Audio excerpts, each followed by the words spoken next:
Fala galera, professor Márcio Trope de Matemática, estamos aqui num novo projeto aqui do curso GEM. Essa é a minha primeira aula, escolhi falar de probabilidade, né? Cai bastante no Enem, assunto bastante importante. A galera de um modo geral tem bastante dificuldade, mas pra gente vai ficar fácil. Vamos lá? Vamos começar? Olha só, como é que eu faço o cálculo de uma probabilidade? Probabilidade de um evento qualquer acontecer vai ser o número de casos favoráveis sobre o número de casos possíveis. Percebe que não interessa exatamente quais são os casos favoráveis e quais são os casos possíveis, e sim quantos são, ok galera? Isso aqui é importante pra gente, tá? Eu tenho duas observações aqui antes da gente começar a trabalhar em cima de algumas questões, tá? Primeira observação, a probabilidade ela sempre vai ser um número entre 0 e 1. Por quê? Vamos lá? Cara, o menor que eu posso ter, né, vai ser o 0, né? Digamos, a probabilidade de conseguir o número 7 ao lançar um dado. É algo impossível, então a minha probabilidade vai ser 0. E o 1 parece pouco, mas na verdade o 1 pra gente funciona como se fosse 100%. Né? A fraçãozinha 100 sobre 100, simplificando dá 1. Então a minha probabilidade sempre vai variar entre 0 e 1, ela sempre vai estar aqui no meio, podendo até ser 0, podendo até ser 1, mas de um modo geral ela vai variar aqui no meio, tá bom? A segunda OBS, antes da gente começar de verdade em cima das questões, tá? Eu queria comentar com você o seguinte: numa determinada situação em que podem acontecer vários eventos, a probabilidade de cada um desses eventos acontecer também vai ser 1, né? Aquela mesma ideia de que o 1 pra gente é 100%, tá?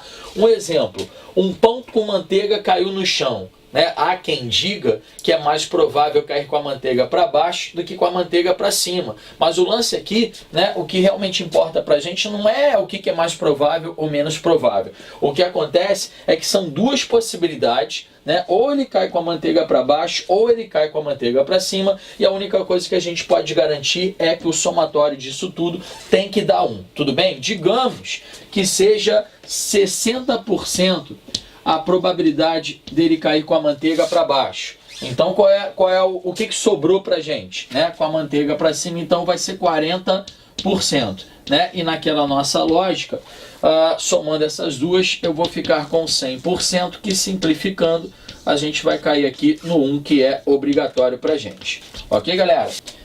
Vamos lá, galera, vou fazer a leitura aqui da primeira questão. Todo o país passa pela primeira fase da campanha de vacinação contra a gripe suína H1N1. Segundo o médico infectologista do Instituto Emílio Ribas de São Paulo, a imunização deve mudar no país a história da epidemia. Com a vacina, de acordo com ele, o Brasil tem a chance de barrar uma tendência do crescimento da doença, que já matou 17 mil no mundo. A tabela apresenta os dados específicos de um único posto de vacinação. Galera, vamos para essa tabelinha aqui, né? Eu tenho que em um único posto de vacinação, né? Eu tenho as pessoas classificadas dessa forma aqui, né? E aqui eu tenho quantas foram atendidas, quantas foram vacinadas neste dia, neste posto de vacinação, tá bom? Cara, o que é probabilidade? Número de casos favoráveis sobre número de casos possíveis. Traduzindo isso aqui, melhorando esse texto aqui um pouquinho, galera, toda questão de probabilidade, né, sempre vem, algo sempre é perguntado, sempre vem assim no final, calcule a probabilidade de alguma coisa acontecer. Então, casos favoráveis sobre casos possíveis significa o que me foi perguntado sobre o total. Ok? E a pergunta da questão é, escolhendo-se aleatoriamente uma pessoa atendida nesse posto de vacinação, qual a probabilidade de que ela seja portadora de doença crônica? Vamos procurar? Aqui, portadores de doença crônica são 22. Então, o que me foi perguntado condiz com 22 pessoas, tá? E aqui, nos casos possíveis, eu vou colocar o meu total. Para achar o total vai ser bem fácil.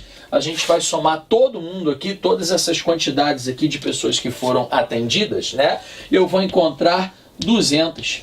Ou seja, 200 pessoas foram atendidas e vacinadas nesse posto de saúde. A minha probabilidade é o que eu pedi sobre o total, né? Ou seja, casos favoráveis sobre casos possíveis. Detalhe que quando eu analiso as alternativas, eu vejo que elas foram colocadas em porcentagem. Para passar para porcentagem, né, galera, basta ter o denominador 100.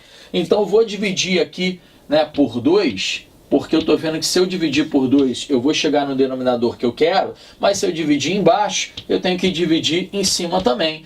Então, simplificando dessa forma, eu vou ficar com 11 sobre 100, que é a mesma coisa que 11%. Galera, questão bem simples, tá? Bem simples para a gente começar. Aqui eu simplesmente usei essa ideia de que probabilidade é o número de casos favoráveis sobre o número de casos possíveis e a gente vai crescendo um pouquinho mais, ok? Vamos lá.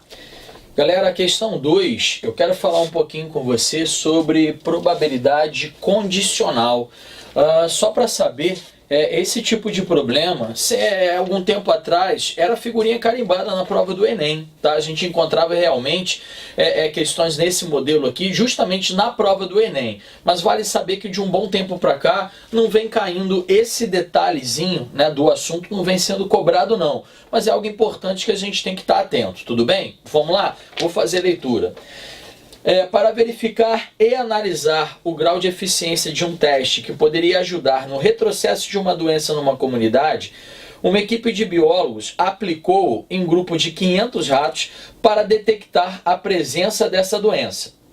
Porém, o teste não é totalmente eficaz, podendo existir ratos saudáveis com resultado positivo e ratos doentes com resultado negativo. Sabe-se ainda que 100 ratos possuem a doença, 20 ratos são saudáveis com resultado positivo e 40 ratos são doentes com resultado negativo. Um rato foi escolhido ao acaso e verificou-se que o seu resultado deu negativo. A probabilidade que esse rato seja saudável é... Galera, uma informação com muitos dados e para que a gente não se perca, a gente realmente tem que organizar isso aqui, tá bom? Vamos lá? A gente começa falando que esse teste ele foi aplicado numa quantidade aqui de 500 ratos, num grupo de 500 ratos, tudo bem? Então eu já comecei aqui, ó, com o meu total são 500 ratos. O enunciado diz também que esse teste não é totalmente eficaz. Por quê? Se um rato possui a doença, a gente imagina o quê? Que o resultado tem que dar positivo, e se ele não possui, o certo seria negativo, tá bom? Mas o enunciado já disse pra gente que esse teste não é totalmente eficaz e a gente vai contabilizar essas quantidades agora, tudo bem? Sabe-se ainda que 100 ratos possuem a doença. Então vamos lá, eu vou colocar aqui, ó, 100 ratos são doentes. Cara, automaticamente a gente chega à conclusão, já que uma vez que nós temos 500 no total, a gente entende que 400 são saudáveis. Ok, galera? Vou continuar. 20 ratos são saudáveis com resultado positivo. Estamos falando que desse total de saudáveis aqui, 20 bateu o resultado positivo. Vou anotar aqui, ó, 20 positivo. Galera, o que a gente consegue concluir facilmente? De 400 saudáveis, 20 bateu positivo, então eu entendo que 380 são saudáveis também, porém com resultado negativo. Vou continuar a leitura. 40 ratos são doentes com resultado negativo, ou seja, entre os 100 doentes, acabei de ler que 40 deles são doentes, só que com resultado negativo. Cara, concluo rapidamente que já uma vez que eu tenho 100 doentes no total, eu entendo que 60 deles bateu com resultado positivo. Certo, galera? Agora, o finalzinho, a pergunta eu me dei o trabalho de colocar aqui no quadro para a galera. Olha só, um rato foi escolhido ao acaso. Opa! Probabilidade é o que me pedirem sobre o total. Eu estou ciente desde o início do problema que o total, estamos falando de um total de 500 ratos. Ok, galera? Beleza? Então eu já comecei a escrever minha probabilidade nesse formato aqui, né? Número de casos favoráveis sobre número de casos possíveis. Enfim, é o que me foi perguntado sobre o total e o meu total são 500 ratos, tá? Essa foi a pergunta, pelo menos o início dela. Um rato foi escolhido ao acaso, eu sei que eu estou falando de 500. Agora eu quero que a galera preste bastante atenção nesse detalhe, nesse pequeno trecho do enunciado, tá? Verificou-se que o seu resultado deu negativo. Eu vou sublinhar essa parte aqui, ó. Verificou-se que o seu resultado deu negativo.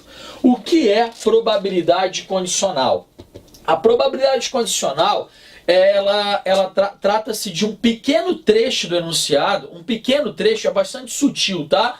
É importante, inclusive, um bom entendimento do que você lê, mas trata-se de um pequeno trecho do enunciado que reduz o seu total. Eu comecei sim com 500 ratos, mas quando eu digo verificou-se que o seu resultado deu negativo, significa que eu não estou mais falando dos 500 ratos. Eu estou falando apenas aqueles que tiveram resultado negativo, tá? Eu vou fazer o seguinte, vou envolver aqui, ó, esses aqui tiveram resultado negativo, esses aqui também tiveram resultado negativo, ou seja, eu não tenho mais 500 ratos. Eu tenho, na verdade, 380 com resultado negativo daqui, com 40 daqui, eu estou com 420. Então, o que é a probabilidade condicional? É uma condição que foi imposta no texto, tá? É uma condição que foi imposta aqui no texto do problema, que faz com que você reduza o seu total, né? Tecnicamente falando, você reduz o seu espaço amostral. E agora vem a pergunta de fato.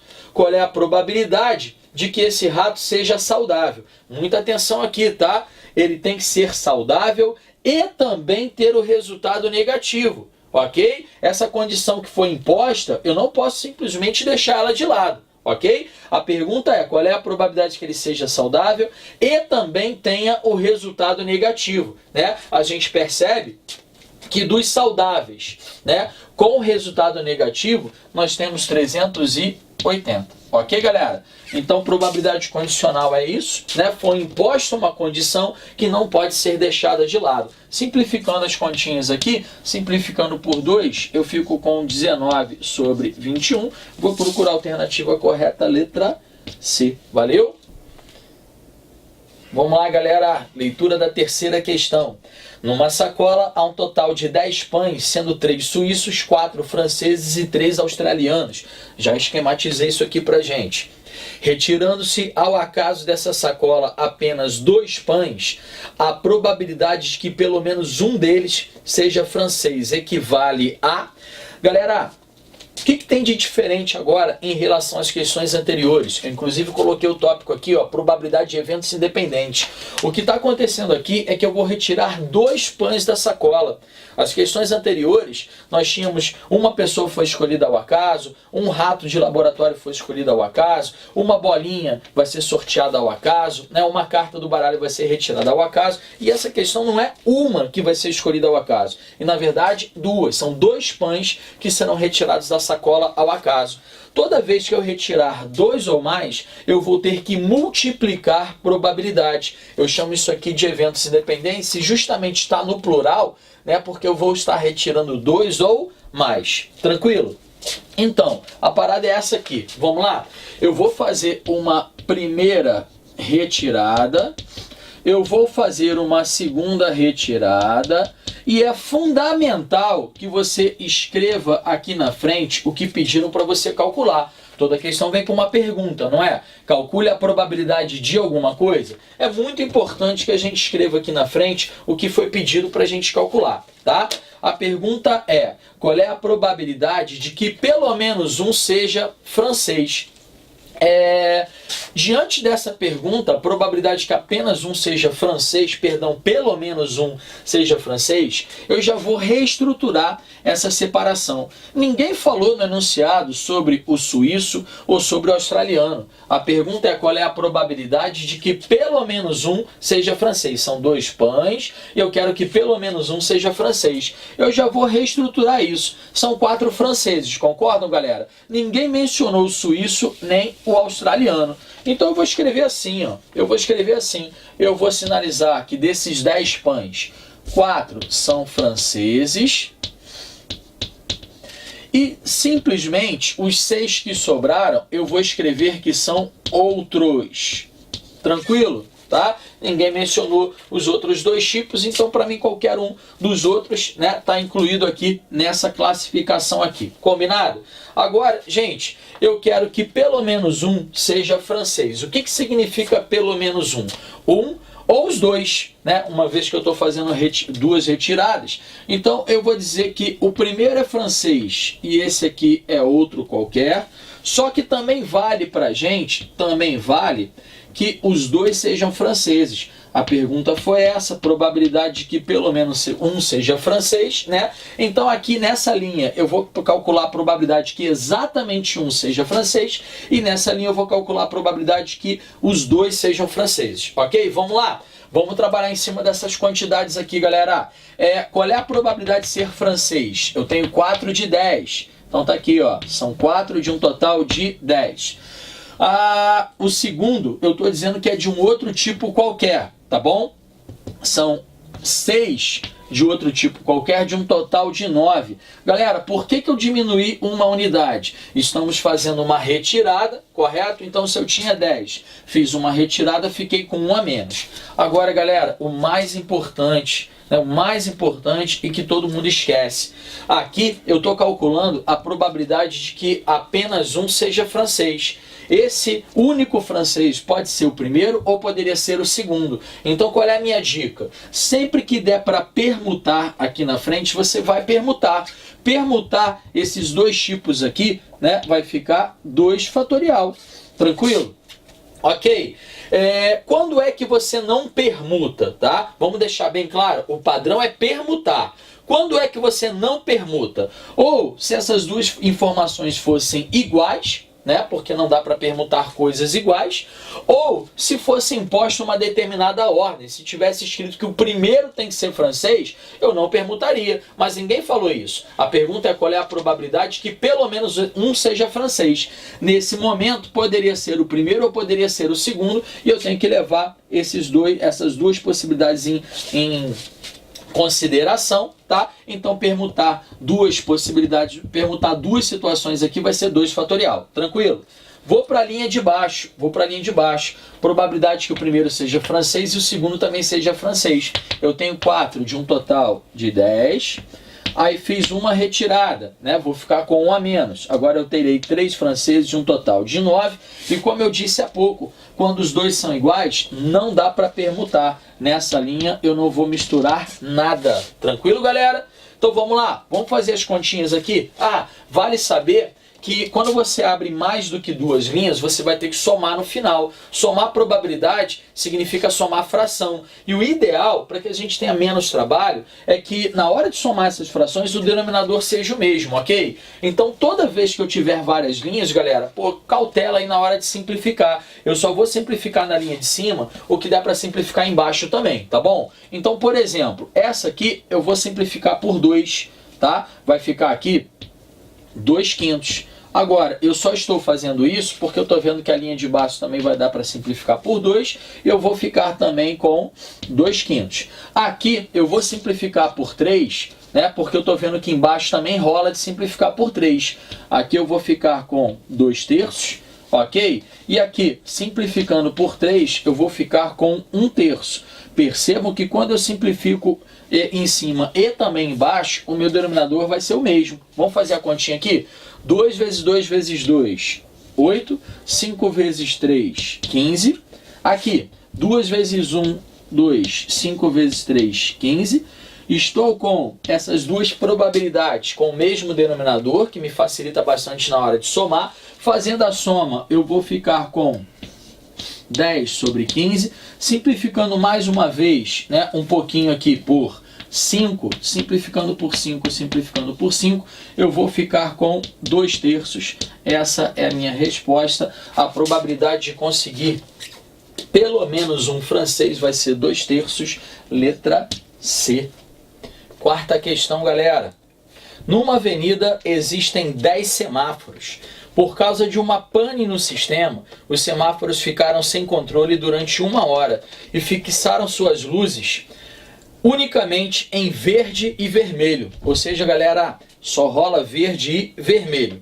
Os semáforos funcionam de forma independente e a probabilidade de acusar verde é 2/3 e de acusar vermelho é 1/3. Detalhe, galera, se só temos essas duas opções, né, já comentamos anteriormente, né, que a soma das probabilidades sempre tem que dar 1. 2/3 com 1/3 vai dar 3/3, simplificando é 1. Correto, galera? Percebam então que se simplesmente ele me dissesse que verde é 2/3, né, fica bem claro pra gente que e a que sobrou seria 1/3, mas as duas foram dadas, ok? O enunciado veio completo, né? O cara já me passou a probabilidade dessas duas situações. Vamos lá. Uma pessoa percorreu a pé toda essa avenida durante o período de pane, observando a cor da luz de cada um desses semáforos. Qual é a probabilidade que essa pessoa tenha observado exatamente um sinal na cor verde? Lembrando que no total são 10 semáforos, essa pessoa passeou pela avenida, qual é a probabilidade que ela tenha observado exatamente um sinal na cor verde? Galera, estamos ainda, né, nesse tópico, probabilidade de eventos independentes, e coloquei agora há pouco para vocês que quando você tem 2 ou mais, né, a gente vai trabalhar dessa forma multiplicando probabilidade. Aqui são 10 semáforos. A pergunta é qual é a probabilidade de que a pessoa tenha observado exatamente um verde. Eu vou anotar isso aqui na frente, tá? Eu vou dizer que um foi verde e, obviamente, como são 10, eu tenho que os outros 9, o cara observou na cor vermelha. Vou anotar isso aqui. Vermelho, vermelho. São 9 vermelhos. Vou fazer essa anotação. Mais uma vez, né, eu queria lembrar a galera do seguinte.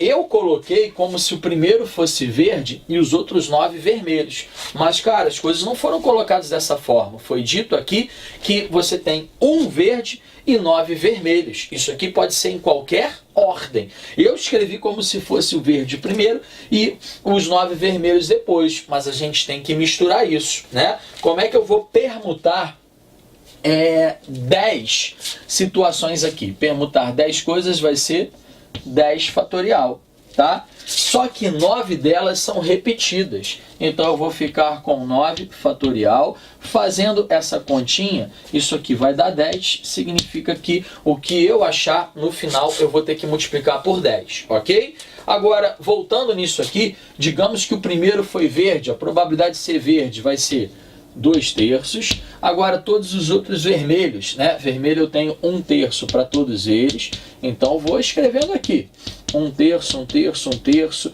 1/3, né? 1/3 para todos eles, porque todos eles são vermelhos. 1/3, 1/3, 1/3, 1/3. Já entendi, né, que isso aqui poderia sim acontecer em outras ordens, por isso que permutar 10 situações é 10 fatorial, 9 são repetidas, dividir por 9 fatorial, isso aqui, né, eu vou ter que multiplicar por 10 no final, seria uma conta um pouquinho desgastante, ok? Mas olhando nas alternativas a gente percebe que nem vai dar trabalho, tá? 2 vezes 10 aqui eu vou ficar com 20, e o 3 vezes 3 vezes 3 vezes 3 vezes 3, 10 vezes, vou ficar com 3/10. Na verdade, nem a conta de cima foi feita. Nas alternativas está escrito assim, ó, 2 vezes 10, né, sobre 3/10.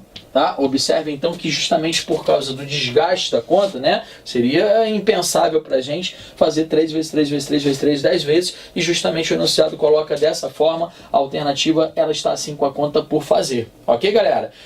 Vale saber que essa é uma questão de distribuição binomial.